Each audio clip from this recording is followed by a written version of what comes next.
Am I the asshole for refusing to overpay rent just to make my new roommates' lives easier? I'm moving to Seattle for a new job and was looking for a place to live. A friend of mine, let's call her Sarah, told me she and her roommates had a room opening in their 4-bedroom house in Ballard. She said rent would be $950 plus utilities for my share. The place is nice and in a good area, so I agreed to meet the property manager to finalize things. When I met the manager, he mentioned that the total rent for the house is $3,300. Doing quick math, that's about $825 each split 4 ways, not $950.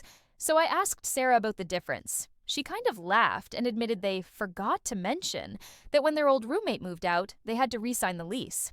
The new lease came with a small rent hike, and rather than split that evenly, they decided to keep their own portions close to what they were paying before and pass the extra cost to the incoming roommate, me. Her reasoning was that they've all been living there for a few years, have been good tenants, and that the room I'd be taking is the smallest, so I wouldn't have to share a bathroom. They framed $950 as still being reasonable for Seattle. I told her I'm not comfortable paying more than my share just so they can keep paying less. Plus, no one told me this up front. I found out only because I double-checked the lease.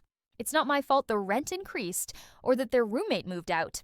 They were already splitting the cost of the empty room, so me moving in would reduce their rent already. I'm coming from a cheaper area, and $950 already stretches my budget, especially if I'm subsidizing others.